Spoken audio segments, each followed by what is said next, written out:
Jessica Arrow is an investigative journalist from the Finnish national broadcaster, and she specialises in Russia. Jessica, where did your interest in Russia come from?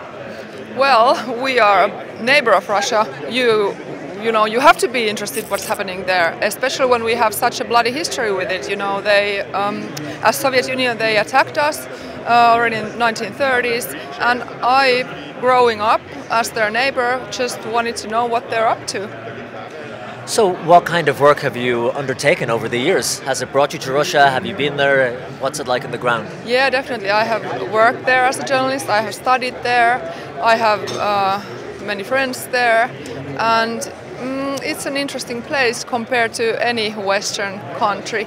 But I've always interested in how they put out fake information and how they manipulate their own people, but then they also extend their political might to Westerners. So that has been in the core of my investigations. One of the things you specialise in looking at is information warfare. What do you mean by that? So in 2014, I started to investigate the then new phenomenon of information warfare by the Kremlin, the Russian troll factory, and I wanted to specifically find out how do these digital social media propagandists, how do they actually impact in real people? And is it just some joke that we don't have to care about, or do they actually have a wider impact? And I started to investigate that, and I found out that they indeed had impact in real people's, even their behavior. Can you give me an example? Yeah, definitely. The trolls corrupted Finnish public debate. They scared people off from public debates concerning Russia. They manipulated people's messages. They were spreading so horrible conspiracy theories and fake information that they ended up messing up people's ideas of what is true and what is not true. For example, in the situation in Ukraine where Russia was waging warfare. And they also made some actual real people into propagandists. Do you ever fear for your own safety, Jessica? And I don't want to be dramatic about it, but I know that it has affected your own life in certain ways, like there are awards you were meant to have received in the United States that disappeared or were taken back from you or cancelled with ties back to Russia, you suspect.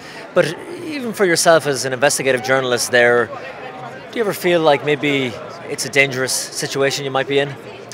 Well, I would like to put the focus here on the really brave Russian journalists who do investigations and really live in Russia. There is a massive history of investigative critical journalists being, kidnapped and killed with impunity in Russia. So those are, my main concern.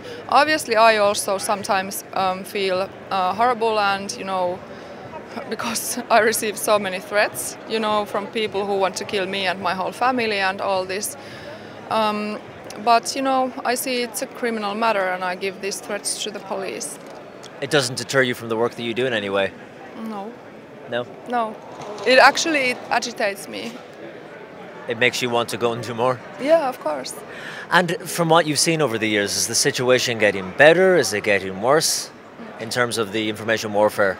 It's getting worse and worse. And after my investigations, there have been a massive amount of reports and research of the different types of troll and meme and video and fake news operations by the Kremlin, targeted at so many different occasions. For example, the trolls lobbied for Donald Trump as the President of the United States. They lobbied for conflicts and fueled violence in Catalonian independence clashes. They promote anti-vaccination, nasty theories, compromising people's health. They also promote, all kinds of shady conspiracy theories. And what they especially do, what they really love to do around Europe and in the US as well, is to promote xenophobia and horrible racism. What did you make of the Mueller investigation and the conclusion? No, well, actually, we have to be precise. So it was only Barr letter that was so far published. So From what you've seen so far and what the indications are? Well, I am looking before I comment, I am looking to see the actual report. I am certain that the indictments aren't over, and certainly Donald Trump is not exonerated, even though he tweets he is. He is not. Jessica, Eero, it's been a pleasure meeting you from the Finnish National Broadcaster, and thank you very much. Thank you, you too.